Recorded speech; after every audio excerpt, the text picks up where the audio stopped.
La descubrí en nuestra cama con él. Mi socio de toda la vida.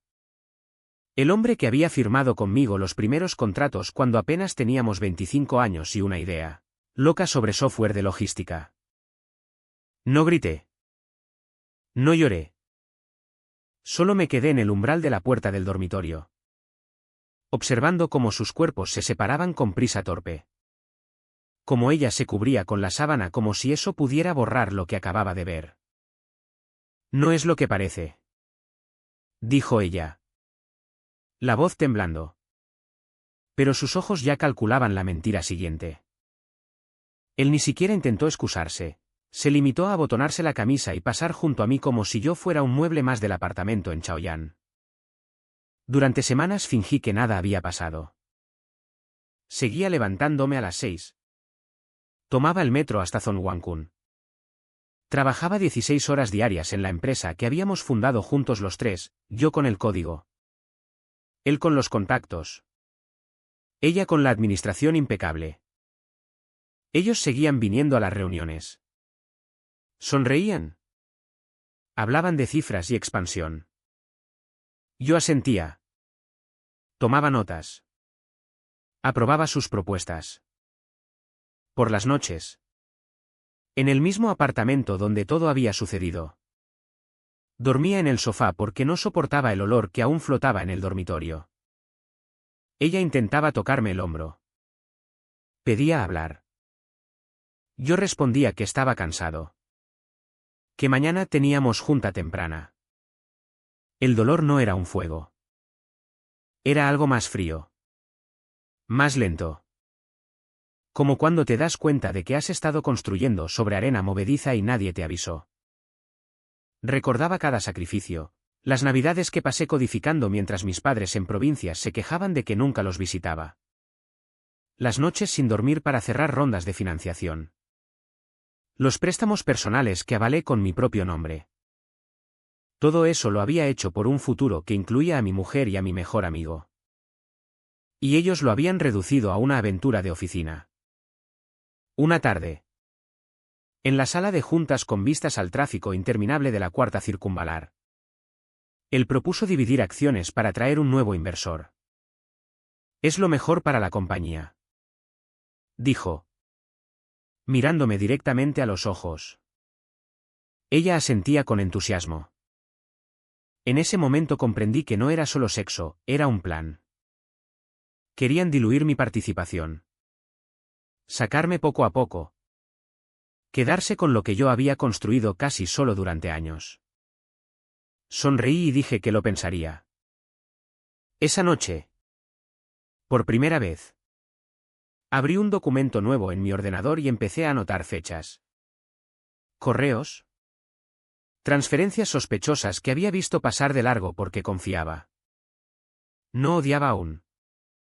Solo observaba. Me convertí en el empleado más puntual. El más colaborador. Les llevaba café por las mañanas. Preguntaba por sus fines de semana. Escuchaba sus excusas cuando llegaban tarde con el mismo perfume mezclado. Ellos relajaron la vigilancia. Creyeron que el cornudo había aceptado su lugar. Yo. Mientras tanto. Copiaba discretamente archivos del servidor. Contrataba un detective privado con dinero de mi bono anual. Acumulaba pruebas que no servirían para un divorcio ruidoso, eso sería demasiado fácil. Sino para algo más preciso. Pasaron meses. La empresa creció. Cerramos una ronda Serie C que nos valoró en cientos de millones de yuanes. En las fotos de celebración. Los tres aparecemos sonrientes. Brindando con champán francés. Nadie imaginaría que detrás de mi sonrisa ya había un calendario marcado, fechas de juntas de accionistas. Vencimientos de opciones. Nombres de abogados especializados en fraude corporativo. El odio no llegó de golpe. Llegó como la contaminación de Beijing, día a día. Capa tras capa. Hasta que respiras y sabes que algo dentro de ti ya está envenenado. Una noche. Solo en la terraza del apartamento. mirando las luces del CBD. Me pregunté si valía la pena. Podía vender mi parte. Irme a Shenzhen o incluso al extranjero. Empezar de cero. Pero entonces recordé su frase. Dicha con desprecio semanas después del descubrimiento, al fin y al cabo. Tú solo sabes programar. Nosotros sabemos vender el sueño. Y comprendí que el silencio no salva a nadie. Ni a mí. Ni a los futuros empleados que ellos engañarían. Ni a la próxima persona que confiaría como yo confié. Decidí que no me iría. Me quedaría. Y haría que pagaran desde dentro.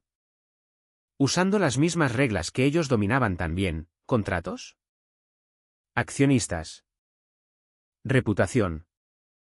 La ley que protege al más astuto. No al más ético. El primer paso fue simple: empecé a documentar cada decisión dudosa que tomaban. Cada gasto injustificado. Cada correo donde él prometía porcentajes a inversores a cambio de favores. No actué. Solo acumulé. Como quien prepara una bomba de tiempo con piezas que nadie nota hasta que explota. Los meses siguientes fueron una clase magistral de autocontrol. Aprendí a mirar a mi mujer a los ojos y decirle, te quiero, cuando ella lo necesitaba para mantener la fachada. Aprendí a estrechar la mano de mi socio y comentar el partido del Guam como si nada. Ellos, confiados, empezaron a cometer errores más grandes. Él comenzó a desviar fondos a una empresa fantasma registrada a nombre de un primo lejano. Ella falsificaba firmas en facturas para justificar viajes de negocios que eran fines de semana en Sanya. Yo lo veía todo desde mi cubículo de cristal en la 30ª planta. Tenía acceso root al servidor porque, al fin y al cabo, yo lo había construido. Copiaba logs. Exportaba bases de datos. Guardaba todo en discos encriptados que escondía en una caja fuerte alquilada en un banco de Wangfujin. El detective que contraté me trajo fotos, ellos dos entrando en hoteles de lujo. Él firmando documentos con el mismo primo que aparecía en los registros mercantiles. Cada prueba era una pieza más del rompecabezas. A veces dudaba. Por las noches. Cuando el apartamento estaba en silencio. Me preguntaba si esto me convertía en peor persona que ellos. Recordaba cuando nos conocimos en Tsinghua. 3 estudiantes ambiciosos compartiendo fideos instantáneos en la residencia. Recordaba la boda civil en Aidian. Sin familia porque el futuro era nuestra familia. ¿Dónde se había roto todo? En la primera ronda de inversión exitosa. Cuando el dinero empezó a cambiar la forma en que nos mirábamos. Una vez casi lo confieso todo. Fue después de una cena de empresa en un restaurante de pato laqueado en Qianmen. Habíamos bebido baijiu. Reído demasiado alto. En el taxi de vuelta. Ella apoyó la cabeza en mi hombro y susurró, a veces pienso que cometí el mayor error de mi vida. Por un segundo creí que se refería a la traición. Mi corazón latió fuerte. Pero luego añadió, deberíamos haber aceptado la oferta de Alibaba cuando pudimos. Solté una risa amarga que ella interpretó como acuerdo. Al día siguiente reforcé mi resolución. Contacté discretamente con 2 accionistas minoritarios que siempre se habían quejado de la opacidad en las cuentas. Les envié resúmenes anónimos, nada ilegal. Solo preocupaciones sobre gobernanza. Ellos mordieron el anzuelo. Empezaron a pedir más información en las juntas. Mi socio se puso nervioso, noté cómo sudaba cuando le preguntaban por ciertas transferencias. Ella me miró con sospecha por primera vez en meses. Decidí acelerar un poco. Usando una cuenta falsa. Filtré a un periodista de Caixin un rumor sobre posible malversación en una startup estrella de Zhongguancun. El artículo salió sin nombres. Pero suficiente para que los inversores principales pidieran una auditoría externa. La tensión en la oficina se volvió palpable. Las reuniones se acortaron. Las sonrisas se congelaron. Yo seguía siendo el técnico fiable. El que arreglaba servidores a medianoche. El que nunca se quejaba. Una tarde él me llamó a su despacho. Cerró la puerta. Sirvió 2 vasos de whisky japonés caro. Sé que las cosas han estado raras entre nosotros. Dijo. Pero somos socios. Hermano. Lo de tu mujer fue un error. Ya terminó. Mentía. Por supuesto. El detective me había enviado fotos de la semana anterior. Lo miré fijamente. El pasado es pasado. Respondí. Lo importante es la empresa. Chocamos vasos. Él relajó los hombros. Creyó que había ganado. Esa noche modifiqué ligeramente el código de nuestro producto estrella. Nada dramático, un pequeño retraso en ciertas transacciones bajo condiciones específicas que solo se darían si activaba un trigger remoto. Una puerta trasera invisible. Por si acaso necesitaba algo más definitivo. El precio ya empezaba a notarse. Dormía menos. Comía mal. Mis padres llamaron desde Henan preocupados porque había perdido peso. Les dije que era el estrés del trabajo. No les conté que cada mañana me miraba al espejo y apenas reconocía al hombre que devolvía la mirada. Ojos hundidos. Mandíbula tensa. Una frialdad que antes no tenía. La auditoría llegó como una tormenta de verano en Beijing, repentina. Intensa. Imposible de evitar. Los auditores de una Big Four instalaron su campamento en nuestra sala de reuniones. Pidieron acceso a todo. Mi socio intentó negociar plazos. Ella lloró en el baño, la oí a través de la puerta. Yo ofrecí cooperación total. Incluso trabajé noches enteras preparando documentos. Las irregularidades salieron a la luz poco a poco. Primero pequeñas. Luego mayores. El primo fantasma. Los viajes injustificados. Los contratos inflados con proveedores relacionados. Los inversores principales convocaron una junta extraordinaria. La tensión era eléctrica. En los pasillos se susurraba. Los empleados miraban al suelo cuando pasábamos. En la junta, él intentó defenderse con su carisma habitual. Errores administrativos. Nada más. Estamos corrigiendo. Pero los números no mentían. Uno de los Venture Capital más duros. Un hombre de Shanghái con fama de tiburón. Preguntó directamente si había conflicto de intereses. Silencio. Ella palideció. Yo permanecí callado. Tomando notas como siempre. Esa noche ella me confrontó en casa. ¿Fuiste tú? Preguntó. Voz temblando de rabia y miedo. ¿Todo esto es por venganza? La miré largo rato. ¿Venganza por qué? Respondí con calma. Yo solo quiero que la empresa sea transparente. Sus ojos se llenaron de lágrimas. Pero esta vez no sentí lástima. Sentí algo más peligroso, satisfacción. Los días siguientes fueron un caos controlado. Él intentó culparla a ella. Decir que las firmas falsas eran su responsabilidad. Ella contraatacó mostrando correos donde él aprobaba todo. Se traicionaron mutuamente con una velocidad que casi me hizo reír. Yo observaba. Enviaba anónimamente más pruebas a los auditores cuando convenía. Mantenía mi fachada de neutralidad. Finalmente llegó la propuesta, él dimitiría como CEO. Ella como CFO. Yo asumiría el control operativo temporal mientras buscábamos reemplazos. A cambio, no habría denuncia penal, los inversores querían evitar escándalo público que hundiera la valoración. Aceptaron. Firmaron. Creyeron que habían salvado algo.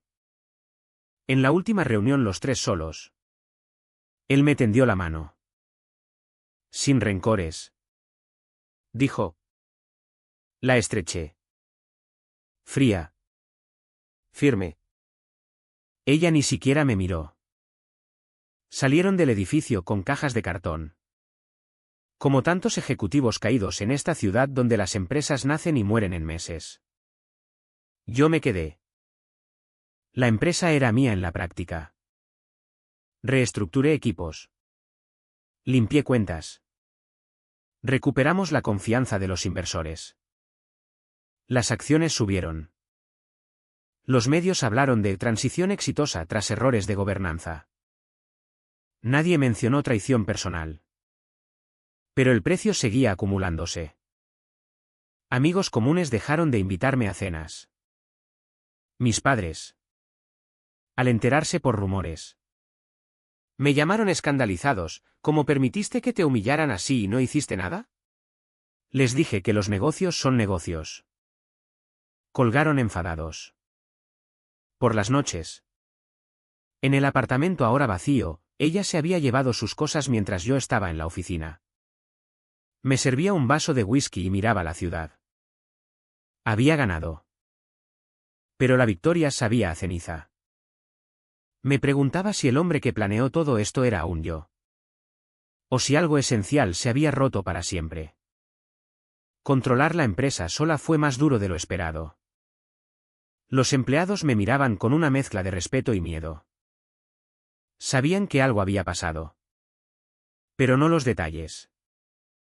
Yo trabajaba más horas que nunca. Cerraba nuevas rondas. Expandía a Southeast Asia. La valoración alcanzó los 1.000 millones de yuanes. Mi nombre aparecía en listas de 30 under 30 de revistas financieras. Pero la soledad era absoluta. No confiaba en nadie. Cada nuevo directivo que contrataba lo investigaba exhaustivamente. Cada socio potencial pasaba por detectives. Había aprendido la lección a un costo alto. Un año después. Él intentó volver. Me llegó una propuesta a través de un headhunter. Quería comprar una participación minoritaria. Contribuir con su experiencia en ventas. Rechacé cortésmente. Luego supe que estaba fundando otra startup. Buscando financiación con la misma historia de siempre, salí de mi anterior empresa en buenos términos para perseguir nuevas oportunidades. Ella desapareció del radar. Rumores decían que se había ido a Shanghái. Trabajaba en una consultora pequeña. Evitaba círculos tech. Una vez la vi por casualidad en el aeropuerto de Capital. Facturando sola hacia Kunming. Nuestras miradas se cruzaron un segundo. Ninguno saludó. Decidí que no era suficiente. La venganza fría que había ejecutado había sido limpia. Legal. Devastadora. Pero algo dentro de mí, esa parte que se había endurecido, quería más. Quería que sintieran lo que yo sentí, la humillación pública controlada. La caída en cámara lenta. Empecé con él. Usando contactos en fondos de inversión. Hice correr la voz discreta de que su nueva startup tenía antecedentes de gobernanza cuestionable. Los inversores se retiraron uno tras uno. Tuvo que cerrar antes de lanzar. Lo vi en LinkedIn publicando frases motivacionales sobre resiliencia. Sonreí. Con ella fue más sutil. Un viejo amigo periodista recibió un sobre anónimo con copias de correos y facturas falsas, solo lo suficiente para una nota pequeña en una publicación especializada. Su consultora perdió clientes importantes. Tuvo que cambiar de ciudad otra vez. Cada acción era calculada. Imposible de rastrear hasta mí. ¿Usaba VPNs? Cuentas offshore. Intermediarios. La ley me protegía mientras no cruzara ciertas líneas. Pero el costo psicológico aumentaba. Empecé a tener ataques de ansiedad en reuniones. Sudaba frío pensando que alguien descubriría mi mano oculta. Soñaba con ellos riéndose de mí otra vez. Despertaba a las 3 de la mañana y caminaba por el apartamento vacío. Una vez. En un evento de industria en el China World Summit Win. Lo vi al otro lado del salón. Estaba más delgado. Traje barato. Hablando con esfuerzo a posibles inversores. Nuestras miradas se cruzaron. Por primera vez vi miedo en sus ojos.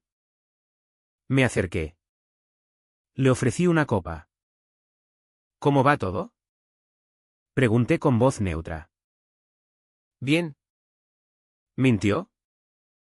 Me alegro. Dije. Y me fui. Esa noche celebré solo. Pero la celebración duró poco. Al día siguiente recibí una llamada de mi madre. Mi padre había sufrido un infarto. Corrí al hospital en Zhengzhou. Mientras esperaba en el pasillo. Pensé en todos los años que no los visité por trabajo. Por ambición. Por esta guerra privada. Mi padre sobrevivió. Pero me miró con reproche: el dinero no compra familia. Hijo. Volví a Beijing más vacío que nunca. 2 años después. La empresa era un gigante. Cotizábamos en Hong Kong. Yo en la portada de Forbes Asia. El mundo me veía como el emprendedor resiliente que superó traiciones internas para triunfar. Daba charlas sobre gobernanza corporativa. Ironía que solo yo apreciaba. Él había caído bajo. Trabajaba como consultor freelance. Apenas sobrevivía. Lo encontré una vez en un café de Sanlitun. Corrigiendo pitches para startups pequeñas. Me senté frente a él sin pedir permiso. ¿Necesitas ayuda? Pregunté. Palideció. No. Gracias. Murmuró. Le dejé mi tarjeta. Por si cambias de idea. No llamó nunca. Ella había vuelto a Beijing. Madre soltera, rumor decía que el hijo era de él. Pero nadie confirmaba. Trabajaba en una ONG. Perfil bajo. La vi empujando un carrito en un supermercado de Suanjin. Nuestros carros chocaron. Disculpa. Dijo automáticamente. Me reconoció. Se quedó helada. No pasa nada. Respondí. Pagamos en cajas separadas. Decidí terminarlo. Organicé una filtración mayor, documentos completos enviados a un medio importante. El escándalo estalló. Nombres. Fechas. Cantidades. La prensa habló de fraude en Unicornio Tech. Aunque yo ya había salido limpio años atrás. El daño colateral fue enorme para ellos. Él fue investigado formalmente. Perdió todo. Ella tuvo que mudarse de nuevo. Esta vez a una ciudad secundaria. Yo observaba desde mi ático en el CBD. Bebiendo whisky caro. Mirando las luces. Había destruido sus vidas profesionalmente. Socialmente. Económicamente. Usando las mismas herramientas que ellos intentaron usar contra mí: información. Reputación. El sistema. Pero ya no sentía satisfacción. Solo vacío. Mis relaciones eran superficiales, mujeres que duraban meses. Amigos que desaparecían cuando veían mi frialdad. Mis padres apenas hablaban conmigo. En las reuniones de accionistas. Cuando me aplaudían. Sentía que aplaudían a un extraño. Una noche. Borracho. Escribí un correo anónimo a ambos: ya está. ¿Podemos parar? No lo envié. Al día siguiente. En una entrevista televisiva. Me preguntaron cómo superé la traición. Respondí con la frase preparada: con trabajo duro y transparencia. El presentador sonrió. El público aplaudió. Apagué la televisión. Me miré al espejo. El hombre que me devolvía la mirada tenía ojos muertos. 5 años después. La empresa vale miles de millones. Yo soy uno de los hombres más ricos de China, menor de 40. Vivo en una villa en las afueras. Con seguridad privada. Chofer. Todo lo que el dinero compra. Él murió el año pasado. Infarto. Como mi padre. Solo. En un apartamento alquilado en las afueras de Shanghái. La noticia salió pequeña en un diario local. Ella cría a su hijo sola. Trabaja como profesora de inglés en una escuela pública de segunda. Nunca se casó de nuevo. Yo sigo trabajando. 16 horas diarias. No por necesidad. Por costumbre. Por miedo al silencio cuando paro. A veces. En aviones privados rumbo a reuniones en Singapur o Nueva York. Miro por la ventanilla y me pregunto si valió la pena. Si el hombre que empezó esto reconocería al que llegó al final. La respuesta nunca llega. ¿Mereció la pena convertirse en monstruo para castigar a dos traidores?